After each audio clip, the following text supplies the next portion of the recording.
My favorite LP? Wow.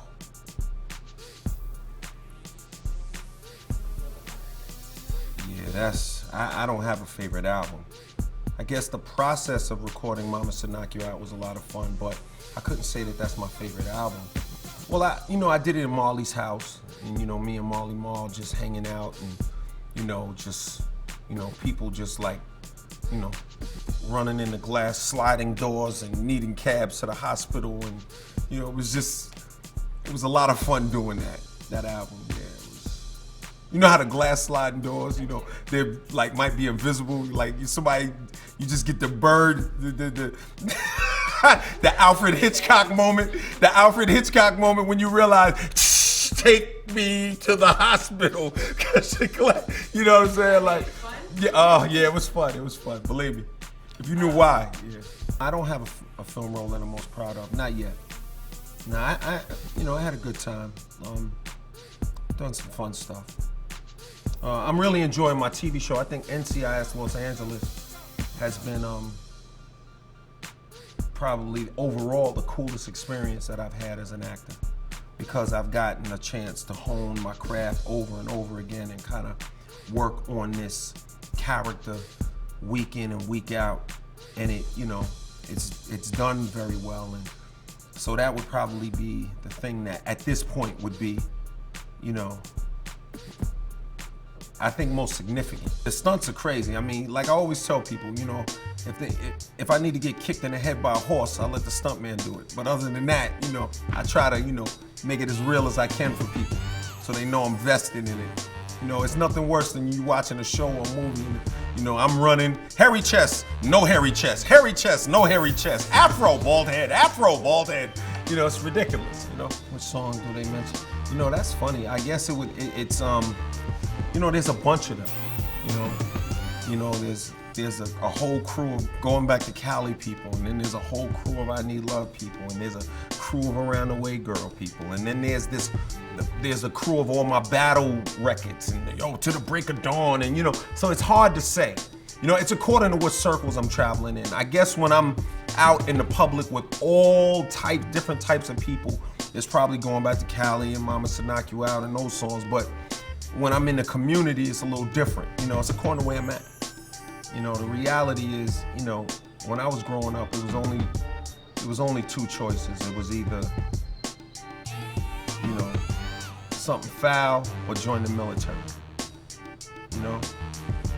And knowing me, as much as I've always been a person that liked to get money, and always like to gravitate towards money. But thinking about my grandmother and the consequences of that and what that would have meant, and her in my ear, I probably would have just went in the Army or the Marines. Actually, the Marines, and just, went to the Marines, and just, bust my gun legally, I mean, to be real with you, because don't get me wrong, there was one particular bank that I had my eye on for many years. I used to ride by there like, God, Memorial Day weekend, I'll just go under the sewer, I'll get a blowtorch, I know I can get it done.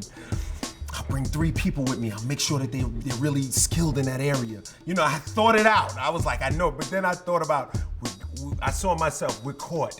They busted in. They've caught us coming out. We look ridiculous. We're the world's dumbest criminals. And so it's like, I kind of, I probably would have just went to the Marines.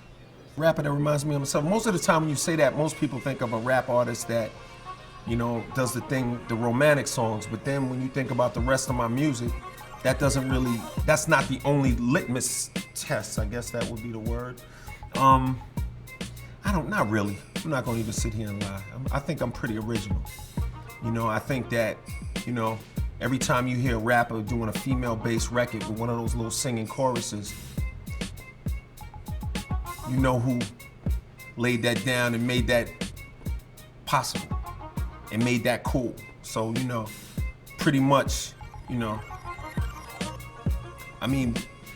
with respect, 75% of it is an ode to what I did, you know what I'm saying? Most of it is stuff I did already. I don't look at it like from a cocky place. I don't look at it like, I'm not like looking down or looking up or anything like that. It's just, that's just the truth. The truth is that, The same way that Dre and Easy and those guys started gangsta rap and really got that out there, I started female-oriented rap and really made that cool. And when you hear a lot of these artists, you know, doing these songs and doing these romantic songs with these chorus, and they go get an R&B artist and put them on there, I mean, that's part of my musical legacy. Because, you know, a lot of times they may be doing it because they heard another artist do it, but that artist might have did it because I did it. So it doesn't have to be a direct, like, I don't feel like anybody's out there worshiping LL, like, and doing it because LL did it. But I just think that it's something that I got the ball rolling in that area, and a lot of people kind of, you know, picked up the baton and kept running with it. And I think that's cool. You know what I'm saying? BoomDizzle.com, and it's the Boom Dizzle studio.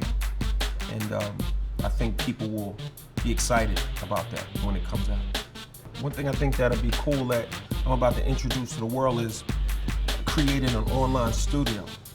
So a kid in Texas and a kid in London, or a kid in, you know, Maine and a kid in Paris will be able to go online and record music together in real time. You know, vocals, beats, everything, like in real time. And we're about to launch that very shortly. We solved the latency issues. And so this is gonna be another contribution that I think I'm gonna be able to make to music in general. I think I'm gonna bring artists from all over the world together.